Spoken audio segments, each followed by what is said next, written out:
guys!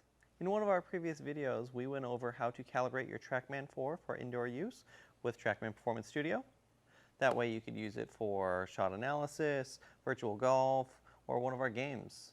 In today's video, we're going to go over shot analysis, so let's head over to the PC and get right into it. First, we'll need to click Start Shot Analysis, and then press the Start button. This will bring up the target image screen where we can verify the calibration of the TrackMan 4. For more detailed instructions on how to calibrate the TrackMan 4, please check out one of our other videos. Next, you'll need to choose a player, and finally a club. Starting in the top right of Shot Analysis is the Help button, which will give you all of the keyboard shortcuts that may be helpful while you're in Shot Analysis. Next is the gear icon for the settings menu. On this screen, we can do everything from choosing how much data we'd like to save, to choosing our ball type, what units our data is displayed in, and normalization settings. Please feel free to check out one of our future videos for a more in-depth look at normalization. There are also the video settings, which are used when recording swing videos. We go over a more in-depth look at that in one of our other videos. The next tab on the left is the Players tab. This is a list of all the players that have hit on your account while signed in. Below that is the Share tab. This is the queue of all of the data that is either waiting to be sent or has been sent while TrackMan Performance Studio is connected to the internet. Lastly is the About tab, where you can check what version of TrackMan Performance Studio you have installed, all of the pertinent information for your TrackMan 4 radar, and the licensing for your TrackMan. Now let's go back.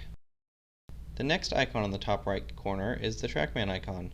A green background indicates that we are connected and the radar is armed and ready to track a shot. You may notice the background goes to yellow momentarily after impact, which indicates the TrackMan is still busy tracking. If you ever come across a red background which keeps you from tracking any more shots, we would urge you to contact our tech support team. The next icon in the top right corner is the video camera icon. This is a list of all of the cameras that are connected to TrackMan Performance Studio and eligible to record swing videos. In order to turn one on, you just need to click on it, and once it's green, it's armed and ready to track your next swing video. Clicking on that camera once again turns it off, indicated by a black background. Another useful button in that top right cluster is the crosshair icon. Clicking on it takes you back to the target image screen, which can be useful if you need to recalibrate your TrackMan. And lastly is Tracy. Clicking on that orange icon on the top right turns Tracy on or off. We'll take a more in-depth look at how to practice efficiently using Tracy in one of our future videos. At this point, we know our TrackMan is calibrated and armed, ready to track a shot, indicated by that green icon in the top right-hand corner. So let's go hit some 9-irons.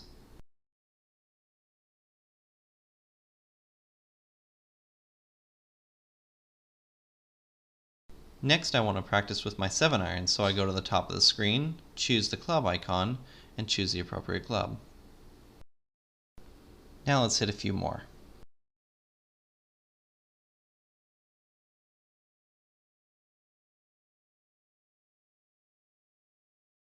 Now comes some practice with my driver.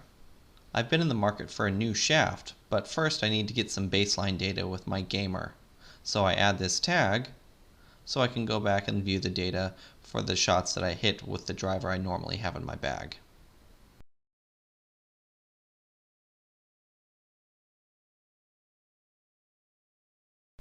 Now I want to test out this cool new blue shaft I've had my eye on, but don't seem to have a tag for it. In order to make a new one, you can click in the line at the top of the screen, start typing, and press the Add Tag button. You may also want to delete the old one, and press Continue. Now let's hit a couple more.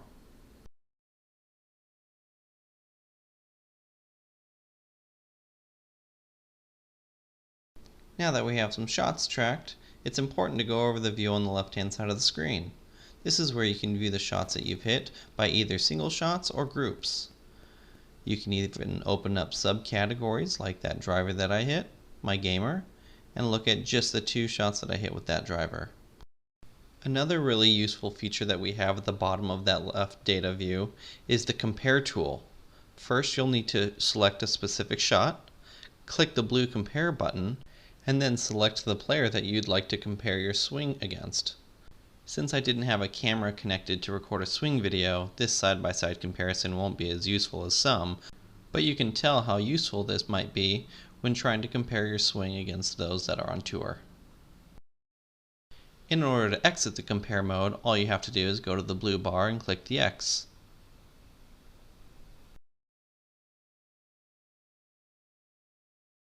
Another cool feature are the buttons in the bottom left corner. Clicking these allows you to toggle the left and bottom data views opened and closed, which obviously enable the rest of TrackMan Performance Studio to become full screen.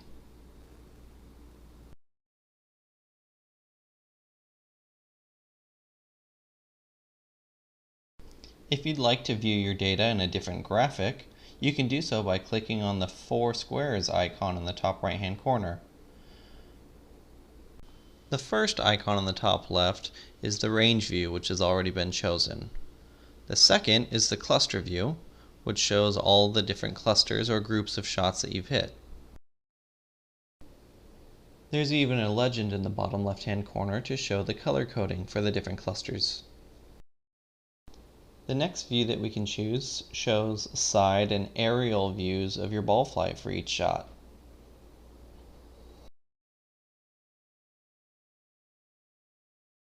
The next tile is used to view swing videos if you have a camera connected to TrackMan Performance Studio.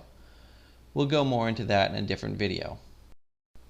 Next is a view where you can view large data tiles if you so wish.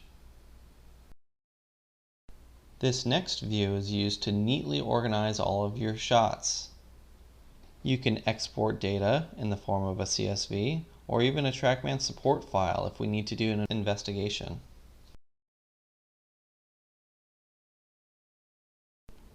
And last but not least is the impact location view.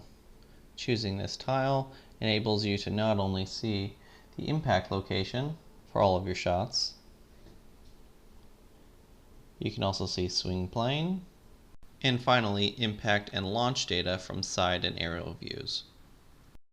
Another cool option we have to view our data is to actually minimize one screen and add a second. Again, you can click the 4 squares icon to choose whatever view you'd like for your second view now. The next thing you may be interested in is changing the data tiles that are displayed at the bottom of the screen. You can do so by clicking the gear icon for settings. Once the window pops up, you can select which data tiles you want to see at the bottom of your screen. And then once you're done, you can click the gear icon again. Another thing I'd like to point out is that you can actually click and drag the tiles to view them in any order that you'd like. The next feature that a lot of people miss in TrackMan Performance Studio is the optimizer seen in the bottom right corner. Once you click on it, you can see that it enables you to see the optimizer view in the top of the screen. For drivers, they show multiple different views that include max carry, max total, or max carry and total.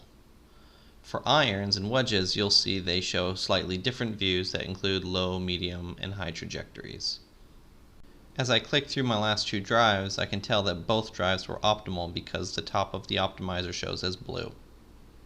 If you'd like the optimizer to disappear, all you have to do is click the optimizer button once again on the bottom right. At this point, we're just about done with our session today, so it's time to pick and choose which shots we want to save. You can opt to save any combination of either all your shots, none of your shots, or even just starred shots. Here, I'm starring some of my favorite shots from the session, and then you can go to the settings menu in the top right hand corner, click it, and here I'm choosing to save the recorded videos for only the starred shots. This is a handy way to limit the amount of space on your PC that's taken up by all of the swing videos you record over time. If you're not worried about taking up storage on your PC, then you can just set it to save all the videos. At this point, you can click the back arrow in the top left, and then the home button in the top left to prompt the save window. Here you press OK, and the data is saved to TPS, where it can be accessed later via shot history. And that just about does it for our overview for shot analysis. If you have any other questions about some of the areas I didn't go into great detail about, please feel free to check out one of our other videos or contact our support line. Have a good day.